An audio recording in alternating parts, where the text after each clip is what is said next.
Hi guys, and welcome back to my channel. So for today's video, I am going to be doing a budget with me. Of course, it's going to be a voiceover because I can't concentrate and budget and plan at the same time. But I am using the budget by paycheck method by the Budget Mom. It's the worksheets that I had purchased. I do have a few videos up on this worksheets already, but today I'm just going to be using, I believe, just 3 worksheets: the monthly tracker or the monthly worksheet, which is this one, the paycheck bill tracker, and then setting up my expense tracker, as you guys will see.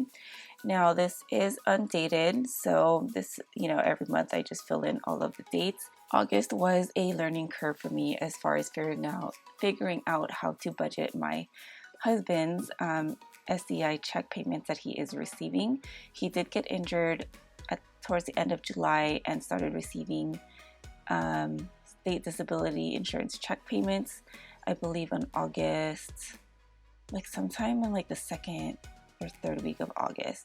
And it is on a weekly. He signed up to receive the checks, which comes in weekly. He opted out of the one that gets direct payment into a debit card because he had some issues with that last time when he took his family leave. The checks have been coming in consistently every Saturday, and in August, for the most part, I was depositing the check on Monday. So since our budget was starting on a Monday, I was debating on just combining the checks, just waiting, because 2 of the checks combined does equal my husband's usual salary, kind of like it's pretty close. But since we were in that waiting period for, if you guys are familiar with how state disability insurance works here in California, there is a waiting period of I believe 8 days before you can even apply for it. And we kind of struggled a bit because his regular paycheck that came in on August 9th,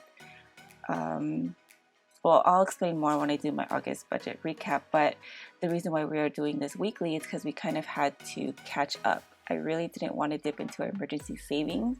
I just wanted to use up whatever we had, cut back on some spending, and just make it work. And I will again go over that in my August budget recap. But for now, we are budgeting every week, and I am depositing the check now every Sunday, and it does clear by Monday, so which is fine with us. And what else? So here I just wrote down all of my bills first, and then my husband does have 2 appointments on the 3rd and the 4th, which do have like a minimum, or not a minimum, a co-payment as well. And then I just jot down some notes about anything else going on that is money related. September 20th is when my son's book order is due, and I want to make sure I get that order in before we go on our Philippines trip.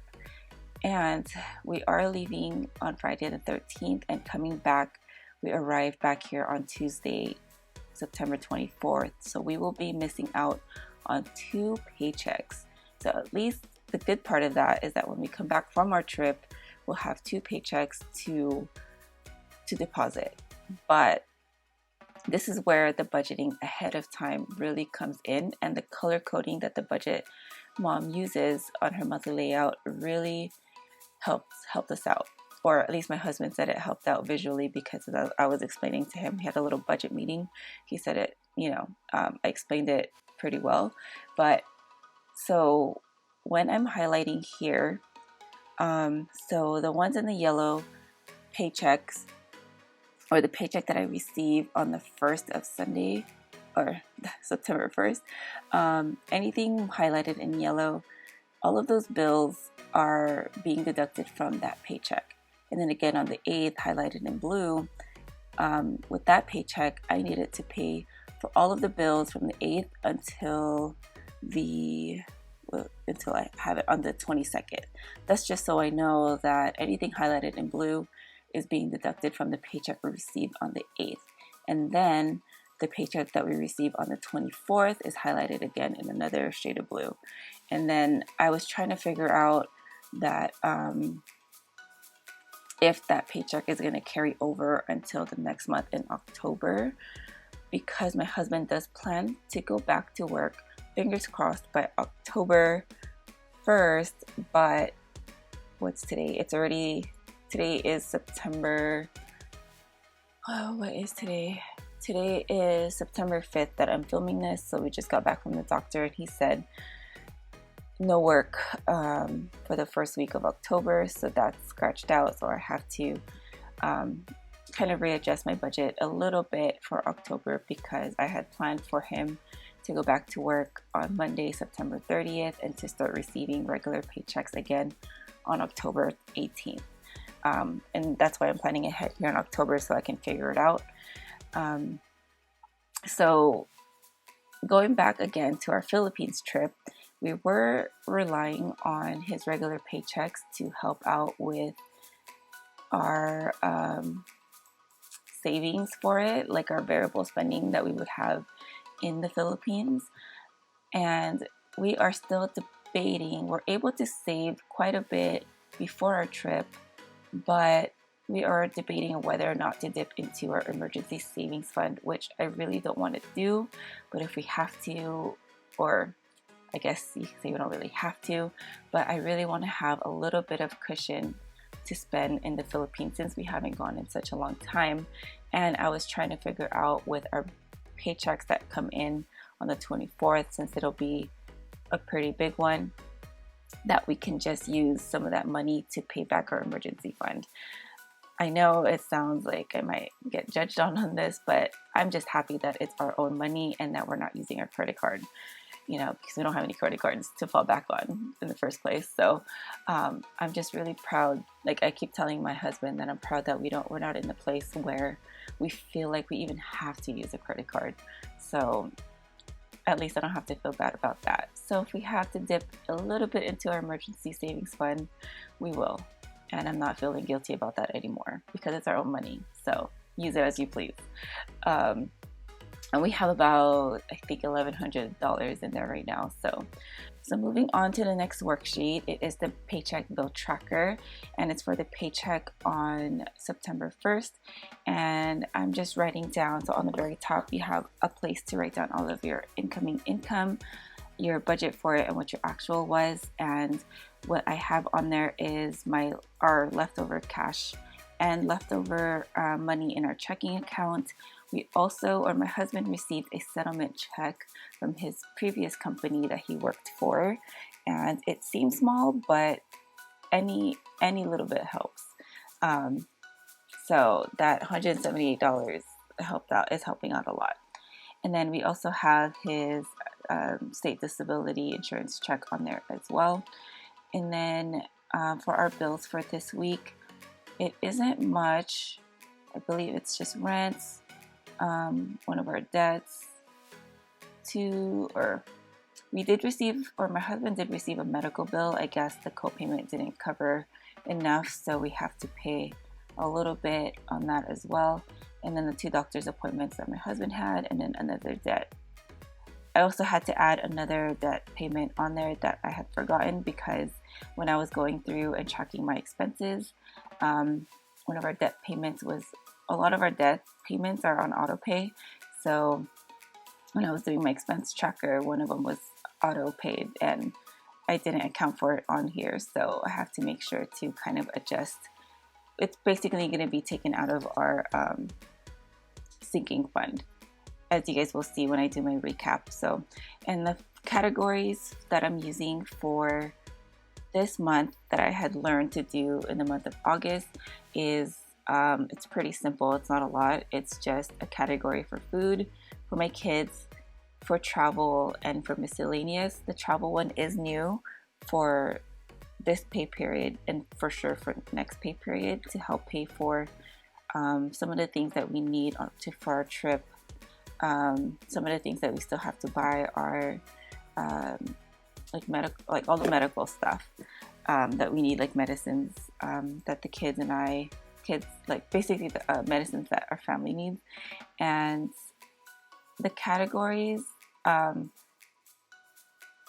changed drastically because we decided to put anything that's not planned for or anything that doesn't have to do with food, kids, or travel into a miscellaneous budget, because things like stuff that we buy for home. We don't necessarily buy every single week. Mine and my husband's allowance, we don't really buy a lot of things every single week for us. So we decided to just combine it all into a miscellaneous budget. And before I write it down onto this worksheet, I like to jot it down on a piece of paper, or I do have a notebook as well that I write things down on, just so I can calculate it ahead of time and then put it into the worksheet so that I'm not always whiting out or scratching out. So after totaling up our variable spending, we do have a bit of money left over. I'm already assuming that it's going to be less than what I had expected, which was $250, but we'll see what happens when I do my end of the month September recap.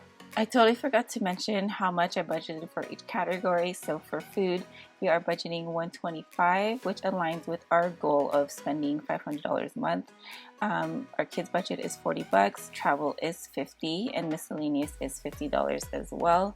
And I don't know if we'll necessarily need all of that, but you know, anything left over will just roll over into savings. And I do color code my variable spending and my bills as well, so that when I am doing my recap or when I'm tracking my expenses and I'm highlighting it, I can kind of see what categories are being, which categories we're spending more in and which one we're not.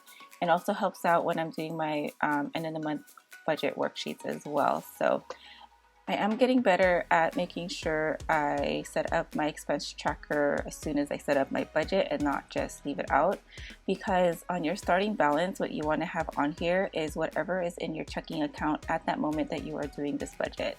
And it's also nice to already have set up all of the categories, pretty much copying what the budget mom does when I watched her set up her or watch her do her overviews of her budget. And it's nice to just have the categories up there already and highlighted, so that when I am tracking my expenses, I can just refer back to those colors, because sometimes it's a lot of colors and I don't always remember, which is why I decided to make a little cheat sheet. And this was supposed to be I kind of sat through our expenses in June, July, and kind of condensed down some of our budget categories. So on that piece of paper, college ruled piece of paper, on the top part is our variable spending, and on the bottom part are all of our non-negotiable bills, like rent, electricity, and all of that has to get paid for, like debt and all of that stuff. I did go ahead and just figured out which highlighters to use so that I'm always using the same ones. And I will have this page in my budget binder or folder, or wherever I have it, just to refer back to. And I did start to write down in my variable budgets what's going to go into what, because I had a hard time trying to figure out.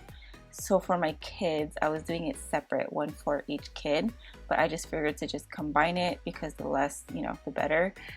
Because one of my kids, we don't always buy things for them. I know for my oldest son, now that he's in school, there are certain expenses that we pay for. And then for my 2-year-old, we're still buying diapers. He's in pull-ups right now, and I just got to make sure I account for all of that expenses for him as well. So yeah, I just wrote down a couple of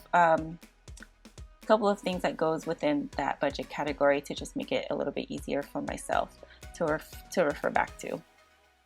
And these are the categories that work for me. It might not work for everybody, but this is just what works for us. It might change later on, who knows, but for the most part, it's pretty much going to be however I set it up right now. And I'm so happy that the highlighter that I chose to highlight this is an erasable highlighter from Uli. I'll link it down below if you guys are interested. I purchased it during my PlannerCon trip, and it just reminded me when I was younger and I had something similar, or pretty much had something like this. So that's why I was so happy that I was able to actually use it, because I haven't actually used the eraser part. But anyways, that is pretty much it for this video. I hope you guys found this video helpful. Thank you so much for watching, and I will talk to you in the next video. Have a great day, you guys. Bye.